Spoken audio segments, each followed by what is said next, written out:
fue mencionando, tenemos que, para llegar a considerar que la mujer tuviera derechos humanos, fue un proceso evolutivo. Ahorita, como ya vimos este antecedente histórico. Entonces, anteriormente, en nuestra constitución política de los Estados Unidos mexicanos, no estaban contemplados de manera directa derechos humanos. Anteriormente hablábamos de las garantías individuales, así es, las garantías individuales. Y posteriormente pasamos a derechos humanos.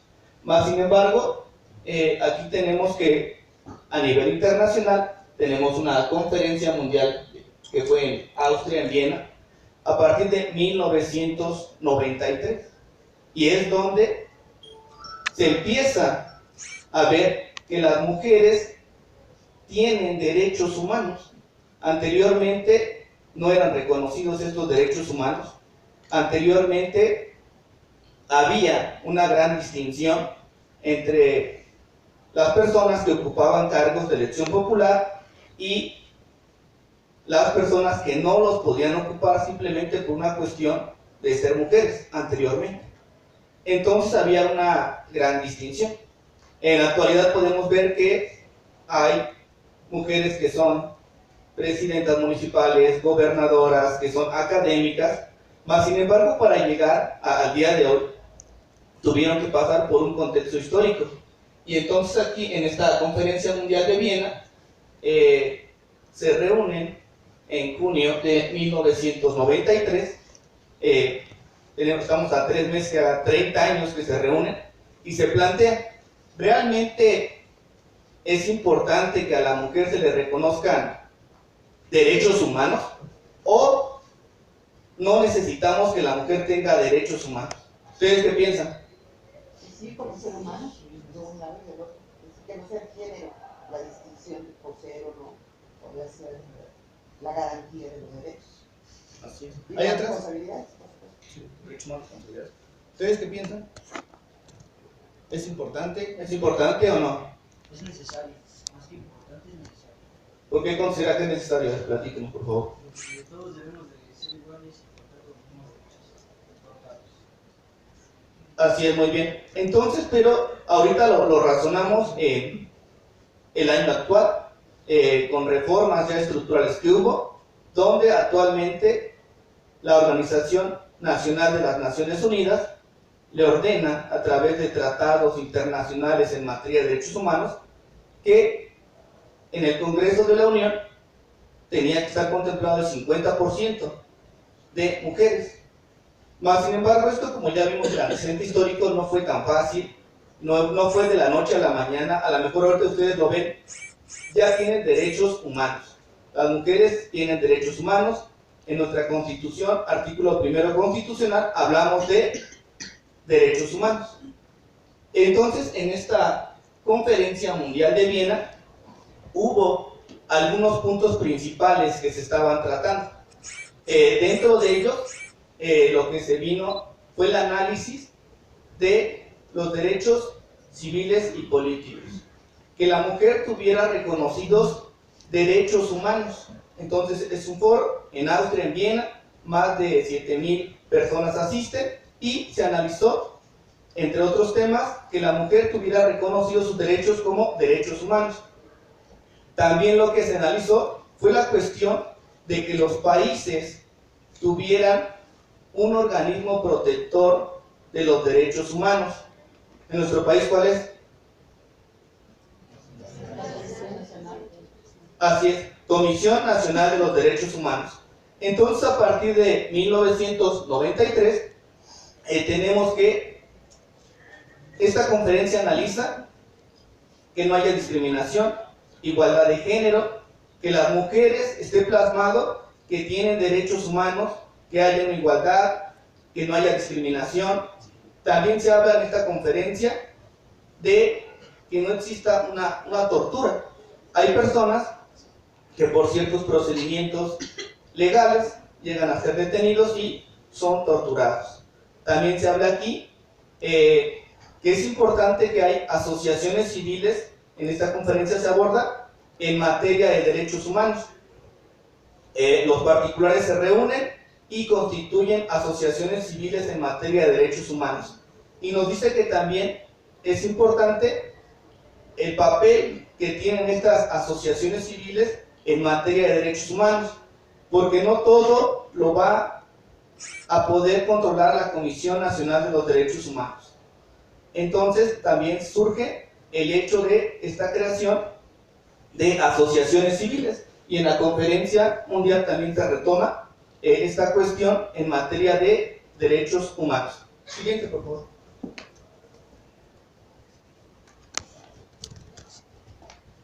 Bien, aquí tenemos el marco legal en referencia a los derechos humanos de la mujer. Entonces, retomando de manera general, el artículo primero constitucional, ¿de qué nos habla? Garantías individuales. El derecho a la vida digna, ¿no? A la vida digna y a la condición de... Bien, anteriormente teníamos que era, le decía, el capítulo de las garantías individuales, pero en junio de 2011 hay una reforma, y toda vez de que organismos internacionales en materia de derechos humanos prácticamente obligan a nuestro país a transitar de lo que eran las garantías individuales a derechos humanos. Entonces aquí es importante este artículo primero constitucional, nos dice capítulo 1 de los derechos humanos y sus garantías, y inicia: todas las personas que habitan dentro de nuestro territorio nacional gozarán de los derechos humanos. ¿Y dónde están estos derechos humanos? Bien, aquí tenemos de manera enunciativa el marco legal a nivel internacional y a nivel nacional. Entonces nos dice que estos derechos humanos van a estar reconocidos en tratados internacionales y también en nuestra Constitución. Entonces tenemos que a partir de junio de 2011 hay una transición, ya no se les conoce como garantías individuales, se les conoce como derechos humanos, y en referencia a esta protección, por ejemplo, tenemos Constitución Política de los Estados Unidos Mexicanos, Ley Federal para Prevenir y Erradicar la Discriminación, a nivel internacional, Declaración Universal de los Derechos Humanos, y va a ser un cúmulo de legislaciones para la protección de los derechos humanos, que son derechos de las mujeres. Y aquí tenemos que entonces a nivel internacional y a nivel nacional tenemos la protección de los derechos humanos. Bien, siguiente diapositiva, por favor. Bien, entonces aquí en el marco tenemos internacional y nacional. ¿Qué consideran que sea más importante? ¿Una legislación internacional o nuestra Constitución Federal? Nuestra Constitución. ¿Constitución? ¿Sí? Bien, la mayoría menciona nuestra Constitución Política de los Estados Unidos Mexicanos. Debe haber contradicción entre ambas, ¿no? La pretensión es que no haya contradicción. Así es, se ratifican, se firman tratados en materia de derechos humanos. Estos derechos humanos protegen ya los derechos de las mujeres. Y había una corriente anterior que era en referencia a jerarquía, le llamaban jerarquía de las normas. Así es, la jerarquía de las leyes, es correcto. Y entonces nos decían, la número 1 es la Constitución Política de los Estados Unidos Mexicanos.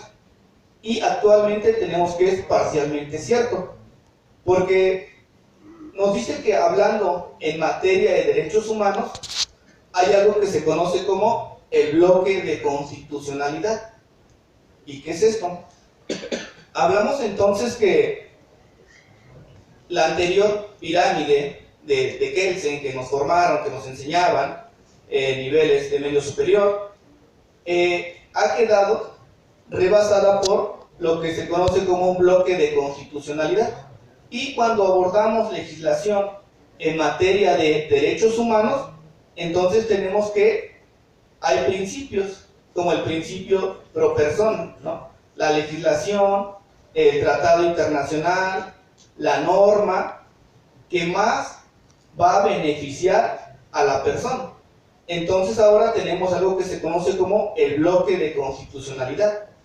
Este bloque de constitucionalidad se basa en artículo primero constitucional y artículo 133 y hace referencia a que estos tratados en materia de derechos humanos van a conformar esta legislación aplicable para la protección de los derechos humanos. Bien, aquí tenemos derechos humanos, ya mencionamos que son también derechos de las mujeres.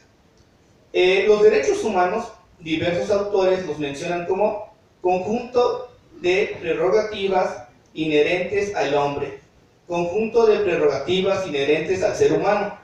Mas, sin embargo, también hay corrientes históricas en materia de derechos humanos. Y una de ellas nos dice que es la corriente histórica y nos dice que tenemos derechos humanos, pero a través de los procesos políticos que hay huelgas, hay cambios sociales. Y esta corriente histórica nos dice que para que el ser humano llegue a tener derechos humanos, tiene que pasar procesos evolutivos históricos. Corriente histórica. Tenemos la corriente naturalista, que nos dice que el ser humano, desde que es concebido, goza de estos derechos humanos.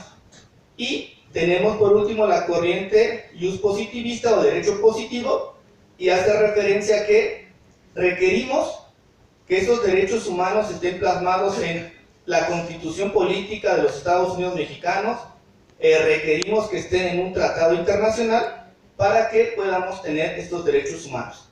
Siguiente, por favor. Bien, hasta aquí alguna duda, pregunta, comentario. ¿No? Si tiene alguna duda o pregunta, por favor aprovechen para compartirla. Algo más que es importante agregar es que sí, ustedes tienen ese beneficio de los derechos humanos. La mayoría de ustedes son jóvenes, pero anteriormente no estaba eso, como lo dijo el doctor. Antes había lo que se llama garantías individuales, que ahora en la Constitución son los derechos humanos.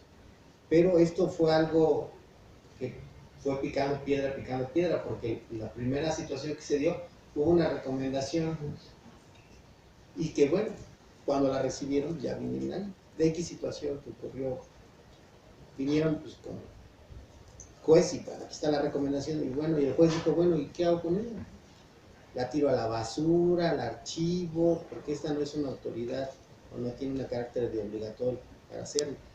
Todo eso también tomó otro tramo que el doctor les va a comentar, porque ustedes tienen ese abrigo ahora, pero anteriormente no, y eso es algo que deben por eso conocerlos, empaparse y compartirlos con los que no lo sepan, porque eso va a crear una cultura de derechos humanos para ustedes y para sus seres cercanos y queridos, porque eso es muy importante. Pero bueno, le cedo de nuevo la palabra al doctor, pero era importante esa apreciación. Gracias, doctor. Sí, bien, muchas gracias. Bien, vamos a mencionar a algunos derechos humanos, no quiere decir que sean todos, no quiere decir que sean exclusivos, más sin embargo comentar algunos más importantes. Derecho humano a la educación. ¿En qué artículo lo tenemos contemplado? Artículo 3 constitucional. Es muy importante el derecho humano a la educación. Entonces nos dice las personas, el Estado como ente público se debe de comprometer a prestar este servicio público de educación a nivel preescolar, primaria, secundaria, y ha habido ciertas modificaciones en referencia a docentes, todos los que somos docentes, de procesos de evaluación, procesos de certificación para que puedan tener este derecho humano a la educación.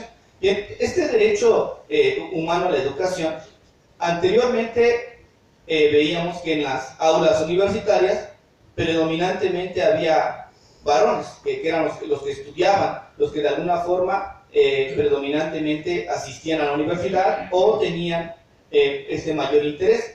Pero este derecho humano a la educación va a ser considerado para todas las personas. No debe de haber una distinción de género, una distinción de exclusión, y es importante que lo conozcamos. Siguiente, por favor. Bien, derecho humano a la salud, y aquí de manera breve les comentaré un caso práctico, porque a veces mis alumnos me dicen, bueno, me está hablando del derecho a la salud y eso para qué me sirve. Entonces tenemos que este derecho a la salud se encuentra contemplado artículo 4 constitucional.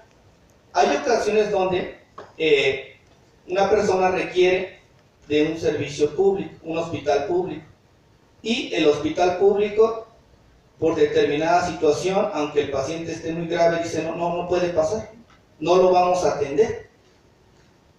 Entonces la familia no cuenta con recursos económicos para llevar al paciente, a su familiar, a un hospital privado, no los tiene.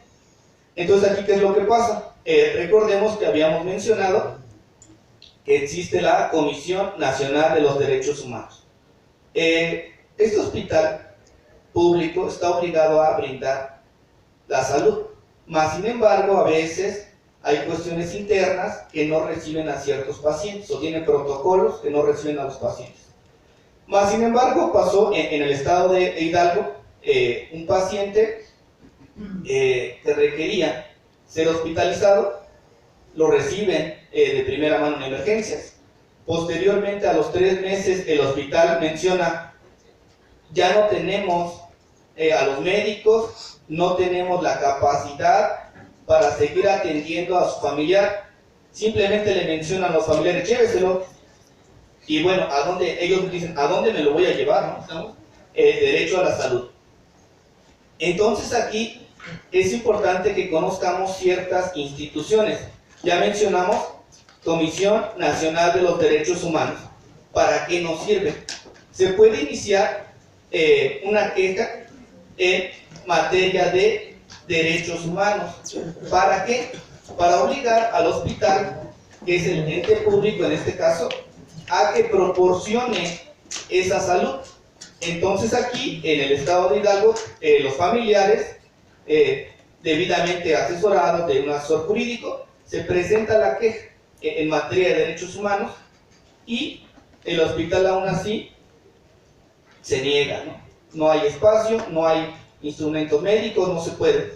Mas sin embargo, a través de otro proceso que es un medio de control constitucional, amparo indirecto, el juez de distrito le obliga al hospital a que proporcione lo que sería la atención médica, y dentro de la resolución de la sentencia menciona que el hecho de no proporcionarle la salud al paciente es una forma de tortura, ¿no?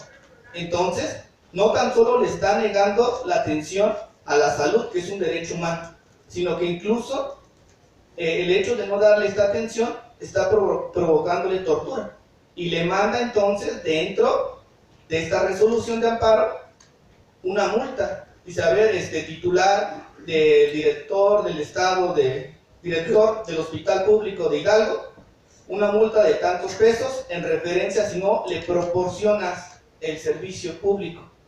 Y entonces para eso nos sirven estos mecanismos en materia de derechos humanos. De inicio les decía Comisión Nacional de los Derechos Humanos, posteriormente se promueve este amparo indirecto, y es como se logra salvaguardar el derecho humano de este paciente, y actualmente está siendo atendido, pero prácticamente porque lo obliga un juez de distrito a que dé este servicio de salud. Entonces aquí tendríamos, ¿para qué nos sirven estos derechos humanos? ¿Para qué queremos conocerlos? Bien, siguiente por favor. Bien, hablamos de derecho a la participación política. Ya habíamos comentado en las anteriores diapositivas que actualmente esta participación política hay ciertas recomendaciones en materia de tratados internacionales, en materia de derechos humanos, y que obligan a los partidos políticos la cuestión de la paridad.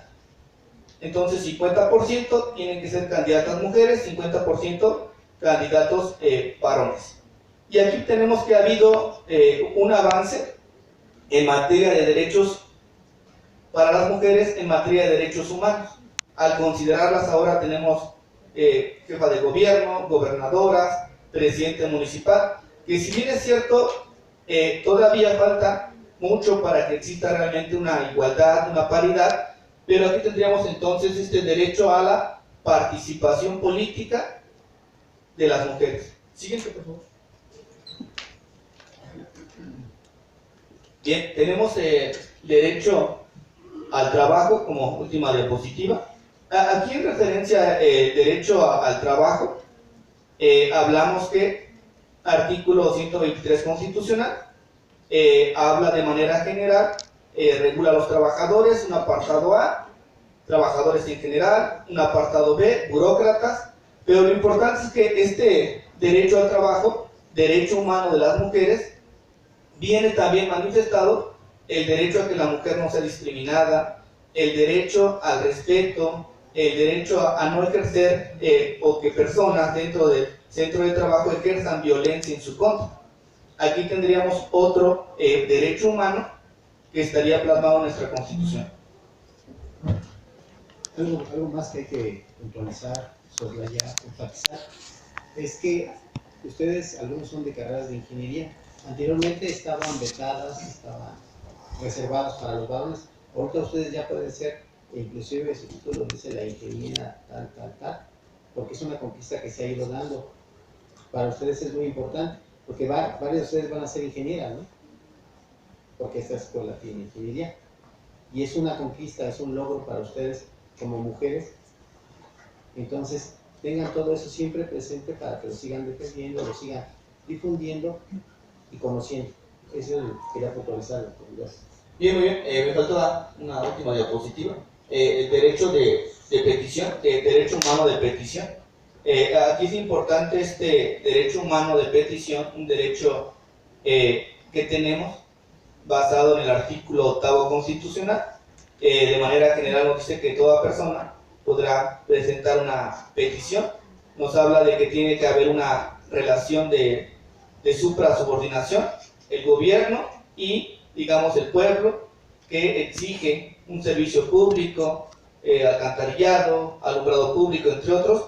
Pero, digamos, tendremos otro ejemplo de derecho humano y el mecanismo para hacerlo valer, para ejercerlo por escrito, de manera pacífica, tiene que ir dirigido hacia la autoridad que le estamos solicitando, y en esta relación siempre una relación de supra-subordinación, donde a quien le hacemos la petición sea un ente público.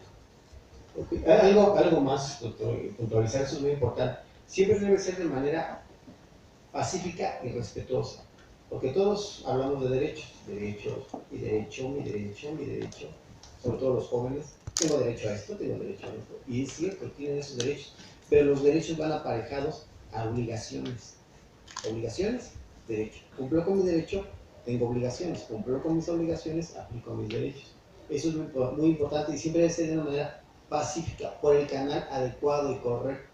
Como menciona el doctor, de manera, puede ser por escrita, a la autoridad que corresponda, no puede ser. A veces quiero resolver alguna situación a donde no es el canal correcto ni la persona adecuada. Eso es muy importante para que ustedes reciban una respuesta oportuna. Porque a veces pues, canalizan a alguien que no es su competencia y por lo tanto no es que no los quiera atender, es que no tiene la injerencia para poderlos apoyar. ¿De acuerdo? Eso también para que lo contemplen. Gracias, doctor. Egresé en 1989, por favor no me escuches. Mi mejor amiga de generación, por cierto, hay una persona que se parece muchísimo a mí en nuestra aula, me permitiría emitir quién, por eso que me cobrará, se casó. Y el esposo dijo, no vas a trabajar, tenía que pedir parte de baja. Más o menos por 2004 buscó a algunas personas y dijo, quiero retirarme de esta laboral. La pregunta obvia es, ¿en qué has trabajado? ¿Qué curso estás tomando? Y dijo, de 1989 a 2004, en nada. 15 años sin tomar un curso de informática, 15 años sin experiencia laboral. Y esto lo menciono porque un buen ejercicio es intercambiar. Le pregunto a los varones, ¿Qué sentirían si se casara y su esposa le dijera, no, no vas a trabajar, tienes que dedicarte al hogar? Porque es súper importante la crianza de los hijos. Decir, no, de un lado es válido, del otro no. Perdón, más allá del embarazo y la lactancia, todos los demás criterios son más culturales que normativos, reales. Las labores domésticas perfectamente las pueden hacer. La crianza de los hijos perfectamente ambos. El aportar al hogar lo mismo. Realmente es que estamos acostumbrados a un cierto rol, pero ese rol no es biológico, ni es normativo. Ese rol lo llevamos en la mente. Y nada me cuesta más trabajo que cambiar un concepto que está en la memoria a largo plazo. Quizá haya una palabra o una pregunta interesante que motiva a eso. Y es, ¿qué mundo queremos construir? Por decir algo, en pandemia unos cuantos varones, y todos eran hombres, por cierto, aumentaron su riqueza en el mismo monto que todas las mujeres del mundo se empobrecieron. Y uno puede decir, ¿cómo 7 o 12 no por el número? Su fortuna equivalió a la mitad de la población más pobre. Claro, no todas las mujeres pobres. Es inconcebible. ¿Ese es el mundo que queremos? Yo creo que aquí la pregunta primordial, aparte de invertir las circunstancias, que es un ejercicio muy, muy interesante, creo que hay otro. ¿Qué mundo queremos construir? Y yo les diría, hay que trabajar en el mundo que queremos construir. Porque si no, al final, el mundo nos va a imponer su visión, que tal vez no sea la que nos apasiona. Muchas gracias.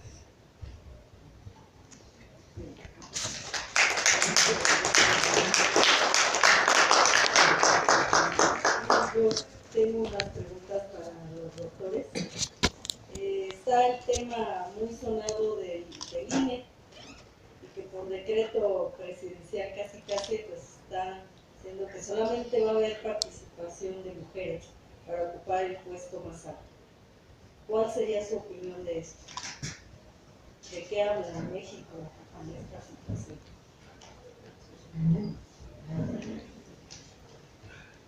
Bien, una pregunta para el análisis. Lleva mucho un código, un contexto, aparte de legal, político.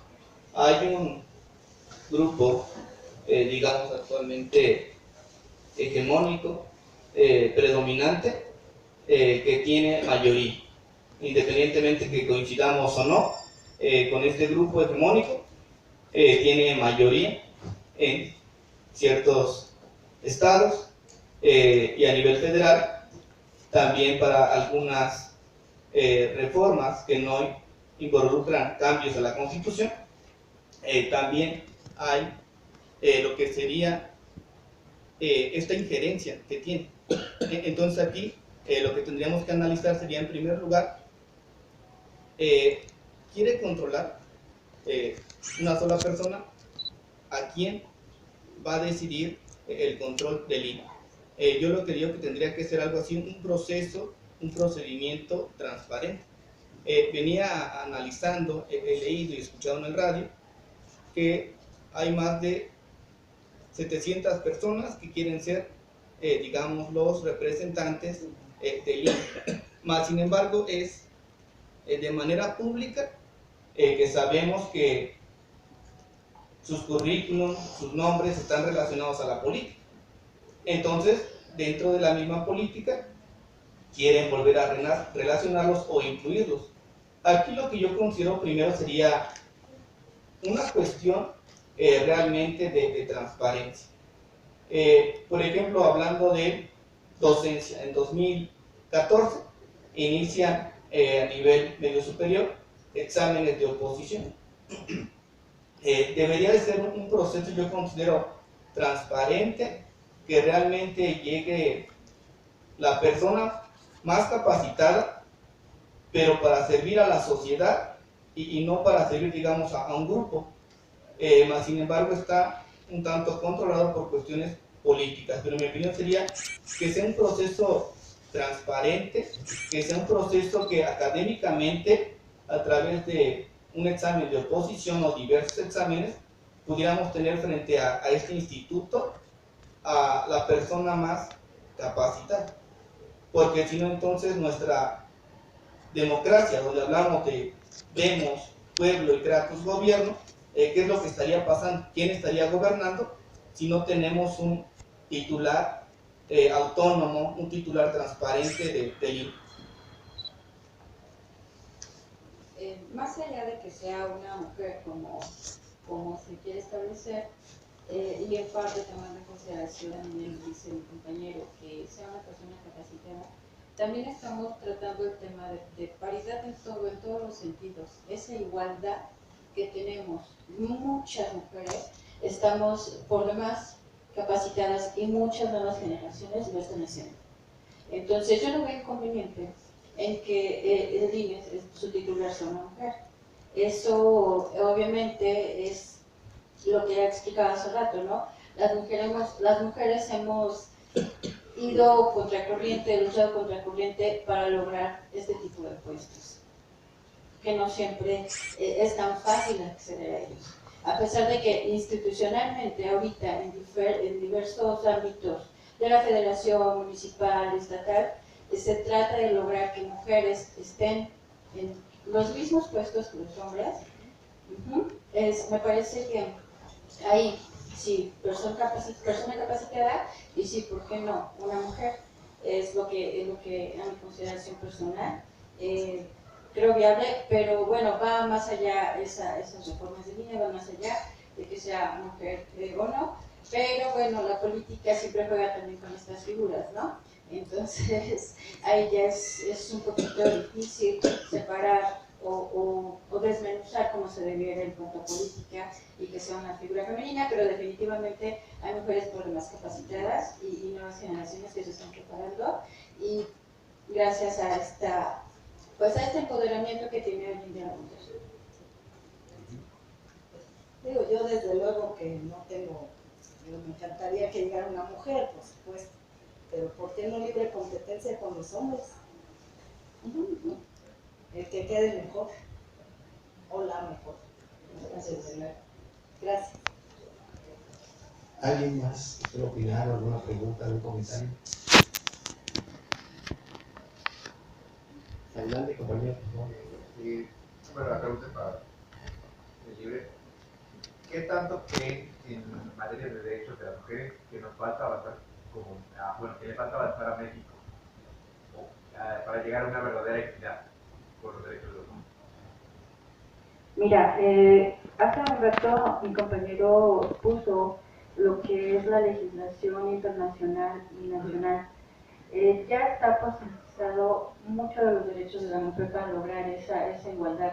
Sin embargo, también algo importante que mencionaba el doctor es que tenemos todavía que avanzar mucho a manera personal, cultural, en cuanto a ese tipo de roles de género. A mí me parece que todavía a niveles altos, digo, yo pertenezco a lo que es el Consejo de la Judicatura Federal y he tratado con jueces, defensores, defensoras, y muchos tienen conceptos muy arraigados de lo que es un hombre, de lo que se dice o que debe de ser un hombre, ese concepto de rol de género, y lo que debe ser una mujer. Y todavía, hoy en día, hay muchos comentarios en, no, la mujer es para la casa. Y en familia, ¿no? También. Y a pesar de que son generaciones nuevas, ¿cuántos no han escuchado desde su casa, no? No, tú no me vas a hacer, es que tú mejor cosas de mujer. No, tú sí, porque eres hombre, o el apoyo. Me parece que en materia legislativa se debe de cumplir y se está cumpliendo con los estándares internacionales. Sin embargo, va más allá, va de raíz, es de cultura. Y yo creo que ustedes que están aquí o escuchando son pieza fundamental para este futuro que quieren, como dijo el doctor. Y eso es parte de lo que a mí me gustaría dejarles a las mujeres sobre todo, porque es a las que más trabajo nos cuesta, es a las que todavía seguimos viviendo violencia de género, violencia en los trabajos, hostigamiento laboral, violencia sexual, todavía hay mucho. ¿Por qué se habla de feminicidios? ¿Por qué se habla de muchísimos feminicidios? Porque todavía falta cambiar ese chip en la mayoría de la sociedad. Y ustedes que son jóvenes están en esa, es más fácil, ustedes que están estudiando, que cambien esa percepción a que personas que todavía con altos índices de pobreza, que no pueden acceder a los estudios. Y mujeres, si tienen un derecho, ejérzanlo. Si no, ¿para qué lo quieren? Todo eso que hicieron las mujeres en nuestro pasado para lograr el derecho al voto, de ser escuchadas, de establecer estas leyes que nos protegen de violencia, etc., úsenlo. Para eso lo tienen. Y así. Me parece que es eso. Mucho la percepción y el cambio social. ¿Alguien más que quiera comentar algo? ¿Agregar algo, alguna otra pregunta? Por favor.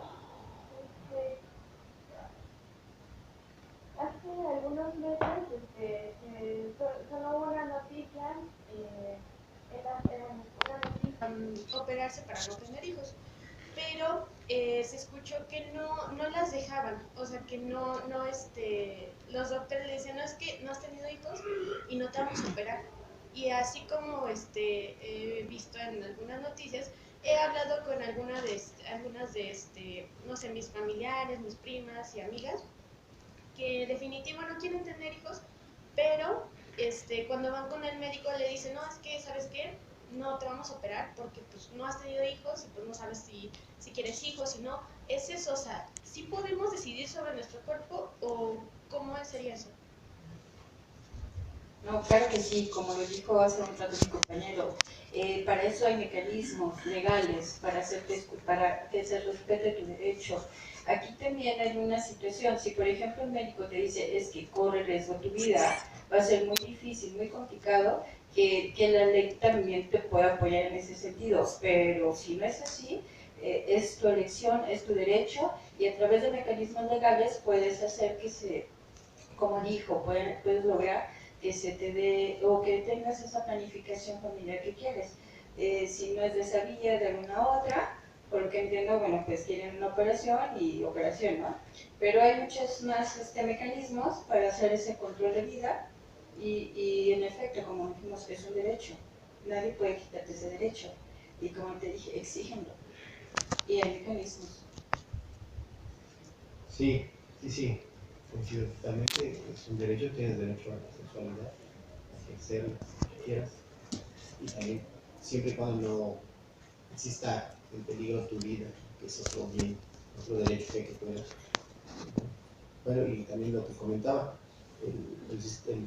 los roles, a veces el error comienza desde casa, porque muchas veces las mamás son las primeras que dicen, atiende a tu hermano, lávale a tu hermano, sírvele a tu hermano, cuando en realidad eso no es correcto. ¿Por qué? Porque nosotros también podemos lavar los trastes, podemos intentar planchar, podemos cocinar, y eso no pasa nada. Como ustedes también tienen ahorita, que es estudiar, trabajar, no derecho a no tener hijos si quieren, o a tener los que puedan, en fin, todo eso, pero eso comienza desde casa y es donde los invito a que platiquen en sus casas, con sus amigos, a que cambien eso, esa cultura desde casa, aunque sé que ya hay ciertos preestablecidos, ¿no? Que mamá a casa, el hogar, los hijos, etcétera, el papá a trabajar, pero no, ya ahorita no, pueden trabajar los dos, pueden apoyar los dos en la casa. Los cuidados también del bebé, de un hijo, son de los dos. O sea, lo mismo puede cambiar el pañal el hombre que la mujer, no pasa nada. Lo mismo puede uno ir a la guardería, a la escuela, al kinder por los hijos, no es algo que sea de hombre o de mujer. Y eso les toca a ustedes, ir cambiando todo ese paradigma, esa visión desde casa, o con sus hermanos, con los familiares. ¿Alguien más que quiera alguna otra pregunta, algún comentario? Bien, yo quiero un comentario. Sí, después de eso. En referencia a esto lo tenemos contemplado artículo 4 constitucional, pero también tendríamos que recordar el capítulo 1, nos dice el capítulo 1 de los derechos humanos y sus garantías. el derecho humano a la reproducción, el derecho humano incluso a elegir de manera razonada no tener hijos. Es un derecho constitucional, tiene relevancia, también está plasmado en tratados internacionales. Lo importante es que podamos saber dónde está contemplado y qué mecanismos podemos ejercer. Ahora también, en referencia a la primera pregunta que formulaba, yo considero que lo más importante, el cambio, está en la educación. O sea, el cambio para que avancen ciertos derechos de las mujeres, lo he visto, es en los foros, en la academia, en las universidades, demostrando que tienen la capacitación y la capacidad. Sí, yo dividiría una cosa en la cuestión normativa, que en México avanza mucho. Otra es la cuestión práctica. La mujer gana 20-25% menos el trabajo igual. ¿Por qué? La verdad es que no hay una razón y no es tan fácil irlo revirtiendo, ¿no? Pero verlo en la vida cotidiana. Una reunión con las mujeres a la cocina. Casi no hay varones en la cocina. Reproducimos ese esquema. Bueno, lavar los trastos. Las mujeres a lavar los trastos. Yo confieso, no quiero torturar o no sé cocinar. Pero sí puedo lavar trastos, eso sí, ya lo aprendí. No vemos por qué se reproduzca eso de que solo las mujeres cocinan, solo las mujeres lavan trastos. Y además reproducimos otras cosas. Si hay una pequeña reunión rápida para un pastel, el directivo come, se lleva los trastos a la cocina, rifa quién va a lavar los trastos, y todos lo pueden lavar, excepto el directivo. ¿Por qué? También comió. No tiene tiempo en ese momento, bueno, pues pero no la lave. No tenemos por qué eximirlo de esta obligación colectiva, pero estamos reproduciendo también un esquema donde parece que al directivo no se le toca en cuestiones cotidianas. Una cosa es que corre, ¿no? Eso sí lo puedes conocer. Y otra cosa es que en esas cuestiones las exima. Si es una reunión para comer y tienen tiempo, que se forme igual que todos.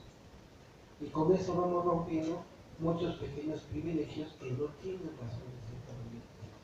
Dejemos los que sí tienen motivo. Por ejemplo, que se estacionen en autoridades, hay algunas de la mañana, pues eso es la caseta de los que están siempre aquí permanente. Ese sí tiene un motivo. Pero los demás, quitémoslo. Y eso nos va a dar una igualdad no solo de mujer, sino una igualdad humana que ahorita necesitamos. Gracias. Iba a decir, ahí viene el director, maestro. Pero no van a escuchar. ¿Alguien más quiera opinar? Adelante, por favor. Buenas tardes. Bueno, lejos de opinar, esto sí para aclarar la duda de la chica. La operación para no tener hijos a las mujeres se llama saquiboperasia. Es totalmente gratuita, puedes ir al centro de salud o al Instituto del Seguro Social o al ISSSTE, el seguro médico que tengas. Y si algún médico, porque sí lo hacen, se niegan a hacerte la